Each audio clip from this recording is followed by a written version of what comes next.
Dear viewers across the world, most welcome to my channel NAGA World Conflict Zone. Uncertainty hangs over long-awaited Palestine elections. Palestinians in the West Bank and Gaza Strip on Saturday edged closer to the May 22 legislative elections, the first in 15 years as the Central Elections Committee began receiving applications for the registrations of list contesting the 132 seats legislature. The Palestine faction last week signed a code of honor pledging to respect the election result and committing to the election law in all transparency and fairness. The two main players are Fatah and Hamas. The former is in control of the West Bank and the latter the Gaza Strip. The last time fair elections were held in 2005, Hamas won a landslide victory there. Palestine Authority President Mahmoud Abbas was forced to name Ismail Haniyeh as Prime Minister, only to sack him a few months later, triggering a rebellion by Hamas that saw the group take over Gaza after bloody confrontation with Fatah and Palestine Authority.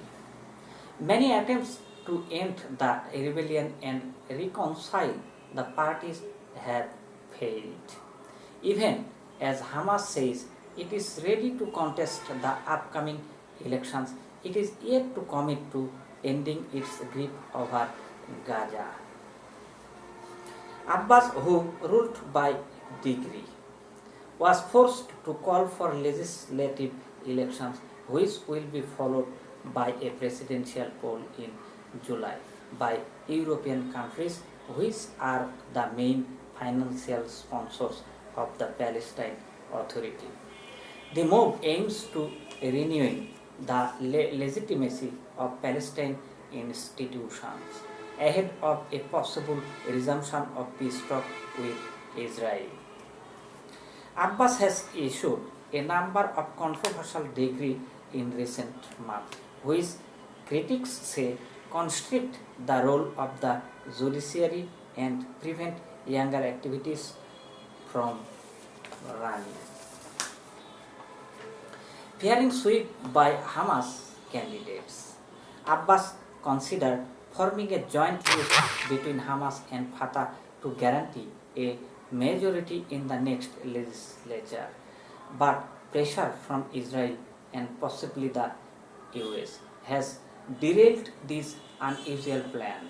Without a commitment by Hamas to hand over power to the Palestine Authority, a joint list could end up cementing the political and geographical division of the Palestinians. It would most likely legitimize a new coalition that would weaken the Palestinian cause. Such a joint list would lead to a power-sharing deal in the next Palestine cabinet. Anathema for Israel and US, as both label Hamas terrorist go.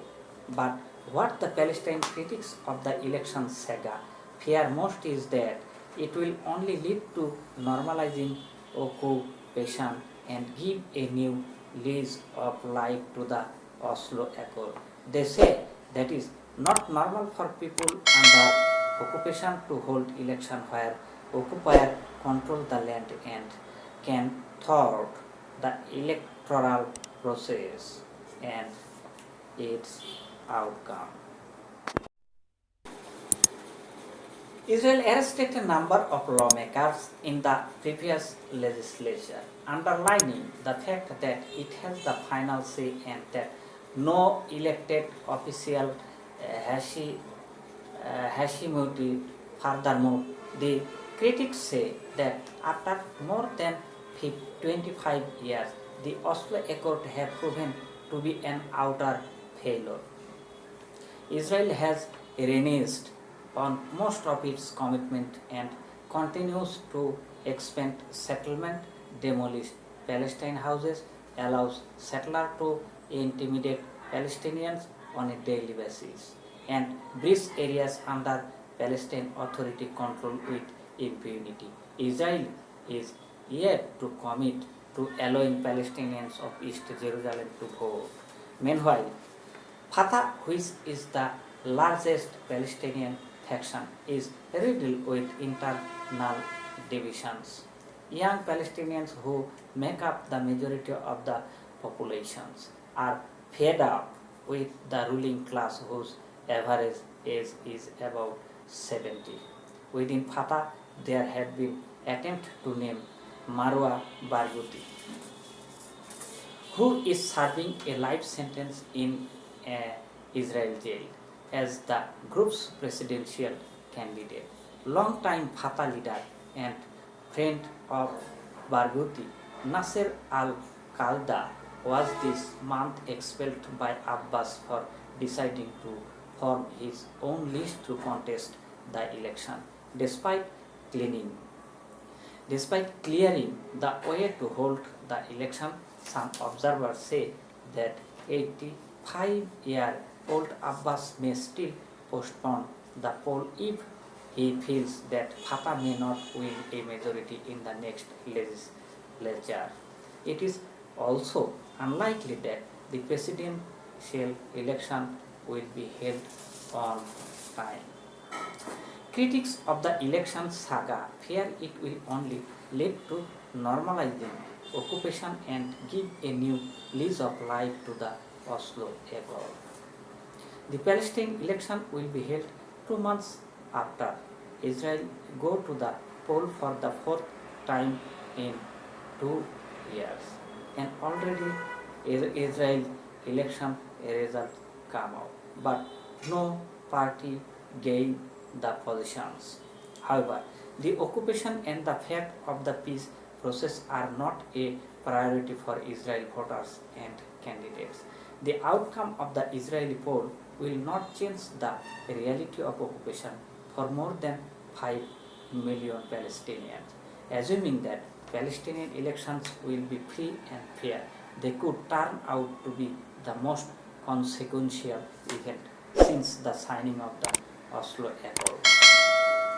Or, ironically, they could cement the sad political reality that Palestine has faced since 1993.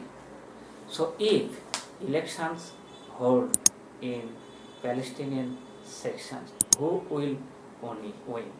But majority can think that if Hamas win majority seat, then what will be the fate of 85-year-old Abbas Fatah party? And Israel will not allow these elections. Not only that, but also the assistance from foreign. What will be? This is the questions now. So, after elections, all will be seen, but we have to wait for a long